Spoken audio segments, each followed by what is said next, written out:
Boa noite, um prazer estar conversando com vocês.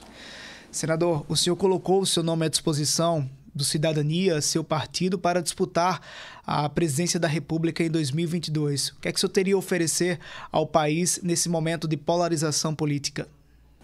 Justamente por conta da polarização, esses extremos que atrapalham o avanço do Brasil, a gente entendeu que existia uma lacuna e uma necessidade de se fazer um debate sobre temas que não estavam sendo tocados pelos pré-candidatos já postos. Cito rapidamente dois deles. O primeiro é a questão do combate à corrupção, o segundo é a questão da redução da pobreza, da miséria no Brasil. Esses dois pontos seguem, de certa forma, não tocados. A gente teve agora o ingresso de Sérgio Moro como eventual pré-candidato, tocando da pauta do anticorrupção, mas ainda falta essa parte orçamentária, de programas sociais, que precisam ser tratados com responsabilidade. O Brasil tem muito a fazer para reconstruir essa economia. Como é que o senhor tem trabalhado junto a seus aliados para que o seu nome seja o escolhido como a chamada terceira via? O momento de apresentação. Então, as pessoas estão conhecendo mais o nome, conhecendo os projetos e, ao mesmo tempo, equilibrando isso com as responsabilidades aqui no Senado. A gente está tocando pautas importantíssimas aqui na casa e eu não posso deixar isso de lado para ficar tocando apenas ou exclusivamente uma pré-candidatura. Então, com muita calma, com muita responsabilidade e sempre focado no objetivo central. Eu, como brasileiro, como cidadão, não me sinto representado pelo retorno de Lula ou pela permanência de Jair Bolsonaro. Por que, então, senador? É minha obrigação apresentar alternativas. Por que o senhor não se sente representado por nenhum dos dois? A volta de Lula significa a volta a tudo aquilo que a gente vivenciou e que foi comprovado pelas diversas operações policiais e do Ministério Público. O fato de você ter um cancelamento de decisões por uma decisão específica do Supremo Tribunal Federal vinculada a uma questão de suspeição do juiz, não altera em nada a realidade que nós temos dos fatos. Todo mundo viu as malas de dinheiro, todo mundo viu as confissões. A forma de fazer política estava lá presente. E essa forma continua a mesma, porque, de fato, Jair Bolsonaro repete o roteiro já feito pelo governo do PT. São os mesmos aliados, muitas vezes os mesmos líderes de governo, com as mesmas práticas. Somado aos problemas que o PT já tinha e que Bolsonaro reproduz, você tem novos problemas. Um radicalismo agressivo contra a democracia, contra os poderes constituídos e um processo constante e bastante preparado, consistente, de destruição das instituições. Eu tenho problemas hoje na educação, tenho problemas na saúde, áreas que funcionavam com dificuldades, mas que funcionavam e que hoje foram totalmente destruídas pelo governo Bolsonaro e que precisam ser recuperadas. É em prol dessa união dos brasileiros que a gente começa o nosso trabalho. Senador, nós estamos a menos de um ano das convenções partidárias e também das eleições de 2022. Até o mês de agosto, muitos entendimentos podem acontecer em relação à candidatura presidencial. Além do seu nome, na chamada terceira via, nós também temos um candidato do PSDB, que será Eduardo Leite ou João Dória, a depender da decisão do partido. Tem o Ciro Gomes, que se apresenta também como alternativa, o Sérgio Moro, que o senhor citou aqui na entrevista. Desses candidatos que estão postos pela terceira via, o senhor tem dialogado com eles? O senhor buscará o apoio deles para uma eventual única candidatura de terceira via? Nós ainda não estabelecemos contato apenas com o Ciro. A gente já fez, inclusive, essa tentativa de ponte e a gente vai persistir nisso.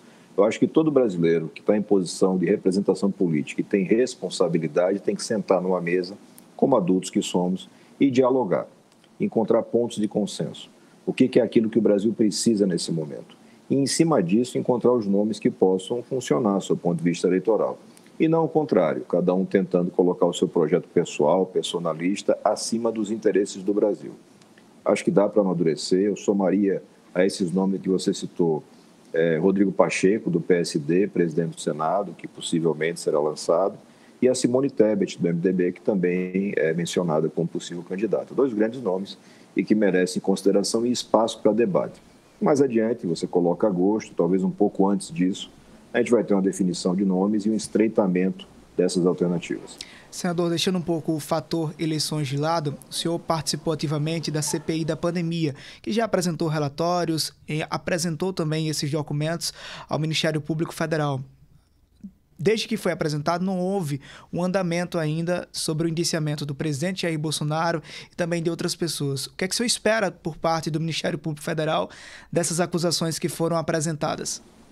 A gente espera que o Ministério Público atue com responsabilidade e independência, tudo aquilo que a Constituição exige do órgão.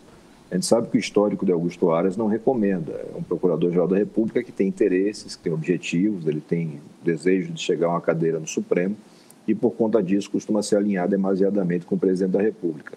Mas os fatos apontados são muito robustos, eles já são citados em investigações de primeira instância, eles são citados em apurações do Tribunal de Contas da União. Então, a gente espera que isso aconteça.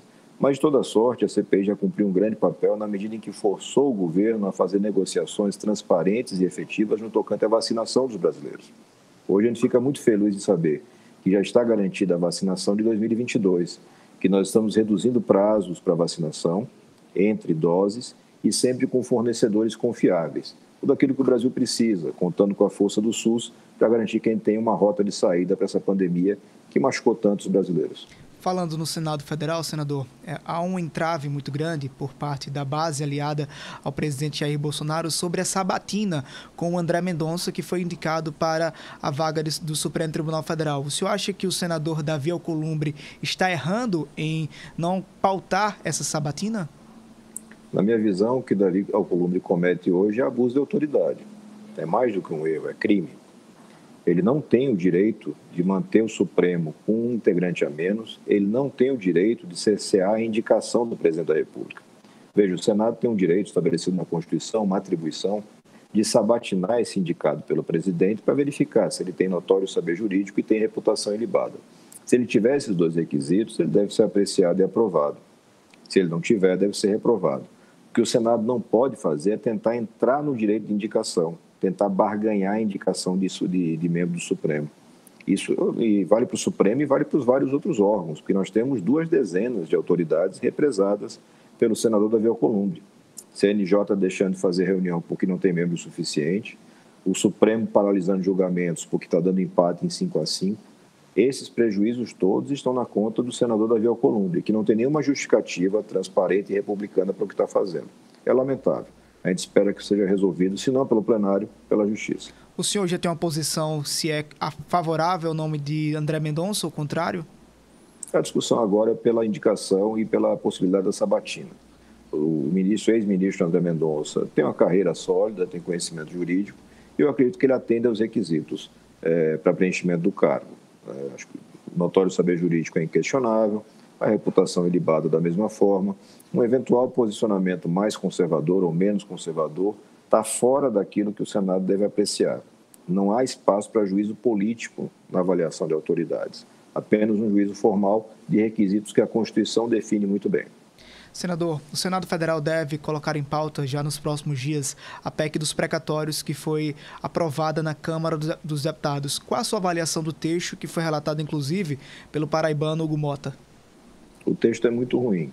Com todo respeito ao deputado Hugo Mota, que merece nossa consideração, mas o texto traz uma série de problemas. Ele fragiliza o teto de gastos. O teto de gastos é a âncora fiscal essencial para o Brasil. Sem essa âncora, o juros sobe, a inflação sobe junto.